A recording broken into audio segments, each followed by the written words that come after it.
Hi, Reddit. I'm Kevin. I'm 26. To make a long story short, my sister-in-law destroyed her own life because she decided to take revenge on me when I stopped babysitting her kids. I was good. I helped as much as I could, even when it started to interfere with my life. But when I said enough was enough, she crossed the line. She decided to do something that could destroy my reputation and filed a false police report.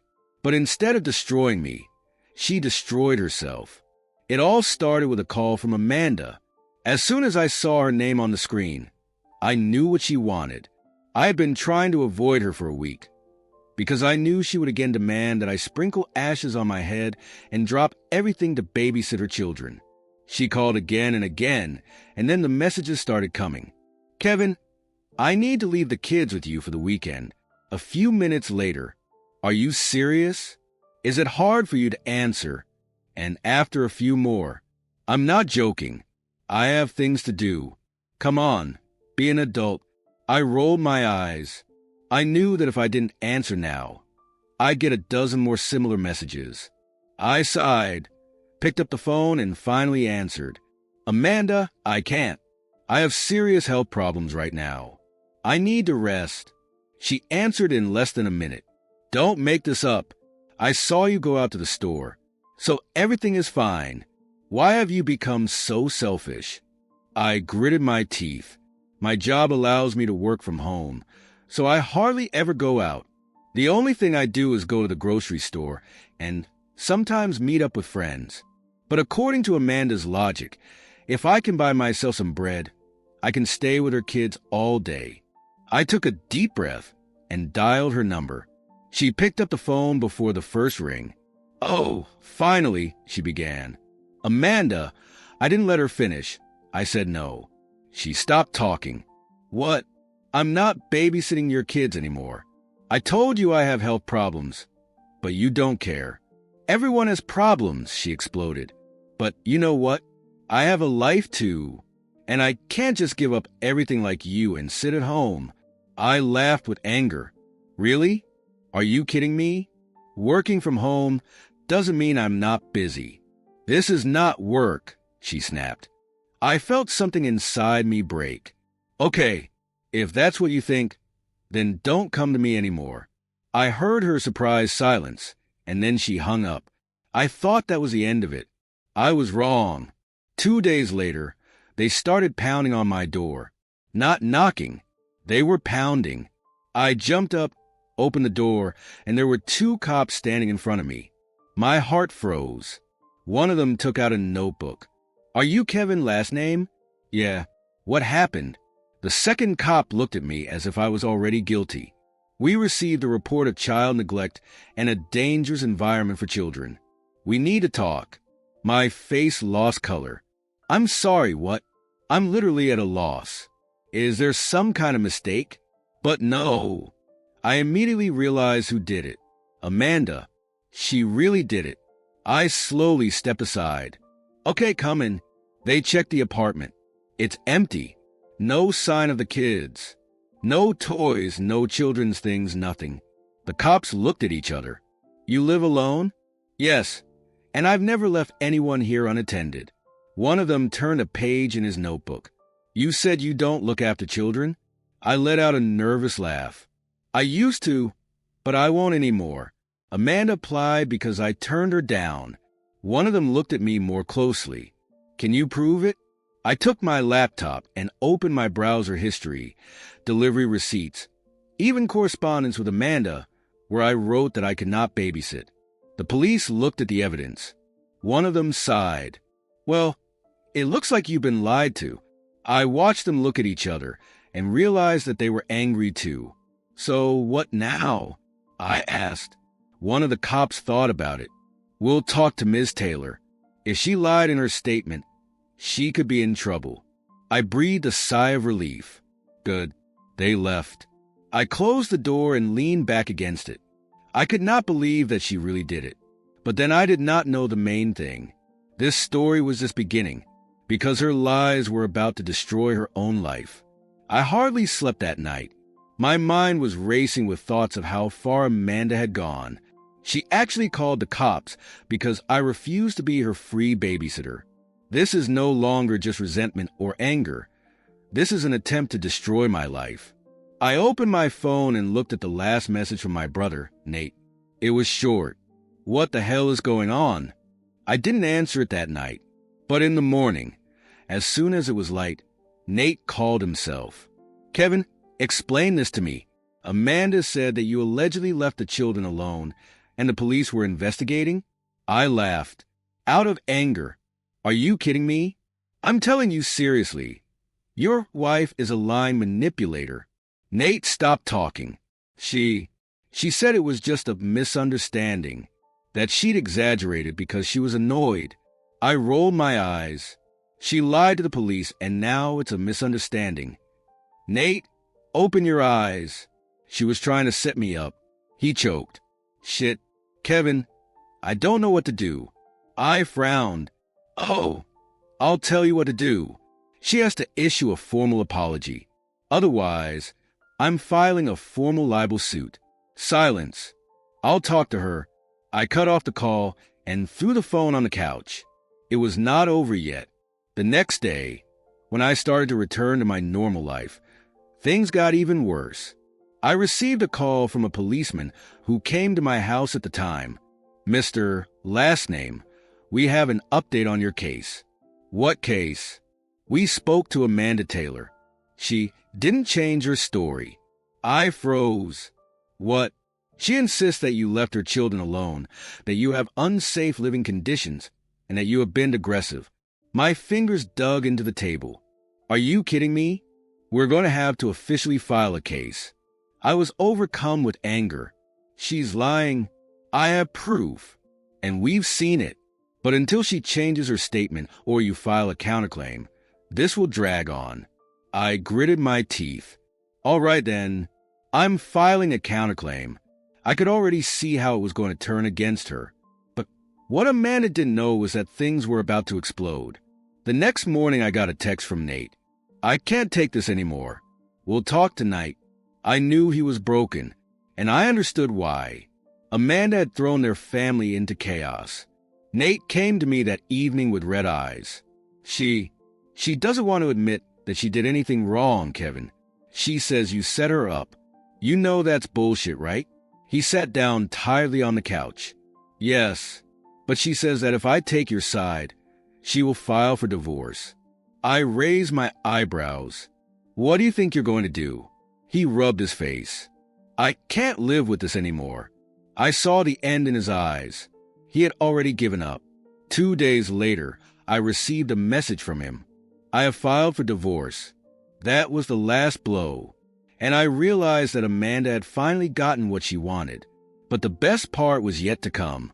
She didn't know she was facing a real investigation. The next morning, I received a call from my lawyer. Good news, Kevin.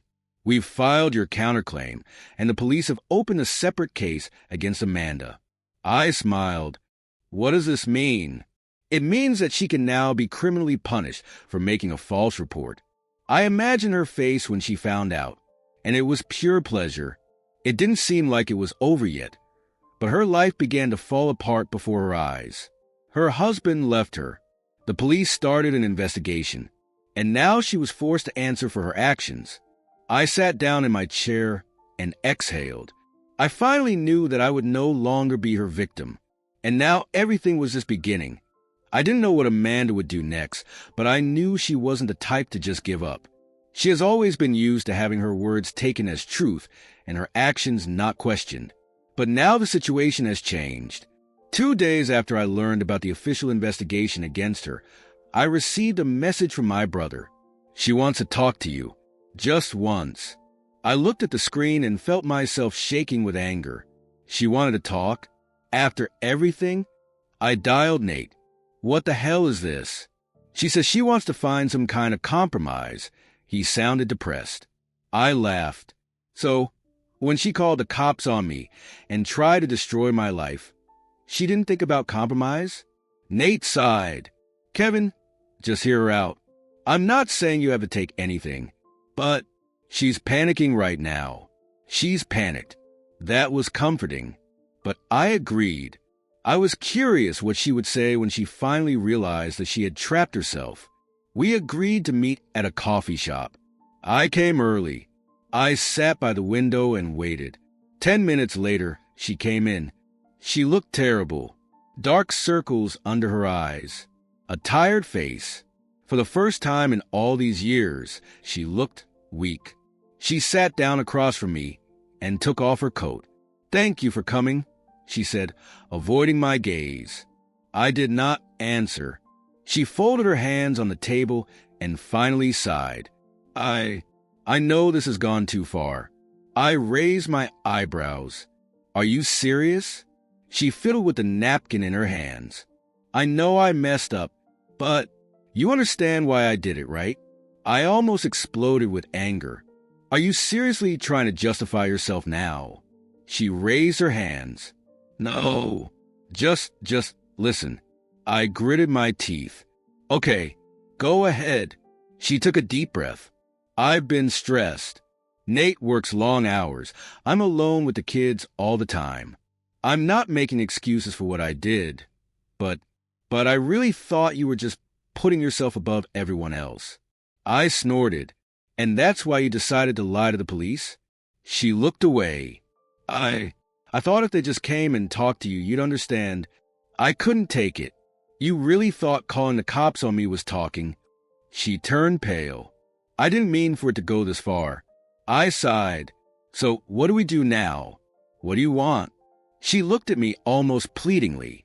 Can you just say it was a misunderstanding so that the police don't pursue this case?" I smiled. It was not a good laugh. It was a laugh of someone who had been spat in the face and then asked to forgive. "No, Amanda." She froze. "What? You made a choice. Now you have to live with the consequences." She's staring at me. But that would ruin everything." I stood up. "Yeah, and you know what? You deserve it." I walked out, leaving her sitting there. 2 days later, I got a call from Nate. She lost her job. I blinked. "What?" "Her company found out she was being investigated, and they fired her." I was like, "Fuck. Wow." "And one more thing." Nate hesitated. "I talked to a lawyer. She could get a real sentence for making a false report." I leaned back in my chair. "Are you still on her side?" He was silent for a long time. "No." I smiled. Amanda got what she wanted. And the best part, it wasn't over yet. The next morning I received a message from Amanda. "You ruined everything. I hate you." I smiled. Because really, I didn't ruin her. She did it herself. A few days after our conversation in the cafe, Amanda completely disappeared from my life. No calls, no messages. Even her social media pages were inactive. This was fine with me. I had no desire or need to talk to her again. But then Nate came along. One evening I was sorting through the mail when I heard a knock at the door. I opened it, and there he was, looking tired and exhausted. "We need to talk," he mumbled. I let him in. "She said you destroyed her." I rolled my eyes. "She destroyed herself, Nate." He sighed heavily and sank down on the couch. She lost almost everything. Her job, her reputation, her money. And now she wants me to help her file a counterclaim. I felt anger boiling up inside me. Really? After all this time? Nate rubbed his face in frustration. "I don't know what to do. I'm divorcing her, but she's still the mother of my children." I frowned. "And you really think she won't do some shit again if you support her now?" He fell silent. I could see him struggling with himself. "I can't help her, Kevin, but leaving her like this is not an option either." I cut him off. "She's destroyed herself, Nate. That's her problem." He nodded softly. "I know, but I still feel like shit." I exhaled. "Look for yourself, but I'm done with her." A few days later, I heard that Amanda had indeed filed a counterclaim. But there was a catch that MY lawyer told me that her case is absolutely hopeless. She has no evidence that you have done anything illegal. On the contrary, we can push even harder. I nodded. "Do what you have to do. The following weeks were spent in court. The case was considered quickly because all the evidence was against her. And when the judge finally made his decision, I saw Amanda go pale. Ms. Taylor was found guilty of making a false report. She is obliged to pay compensation to the defendant and will be criminally liable. She could not believe it. Her life was officially ruined. When we were leaving the courtroom, she looked back at me, and there was pure hatred in her eyes. You realize you've destroyed everything, don't you? I stopped and looked directly at her. No, Amanda, you did it yourself. And then I just left. The last I heard from her was that she had lost almost all of her friends. Her family had turned their backs on her, and even Nate didn't want to talk to her anymore. She was left alone. And me? I was finally free. And you know what? I've never regretted it.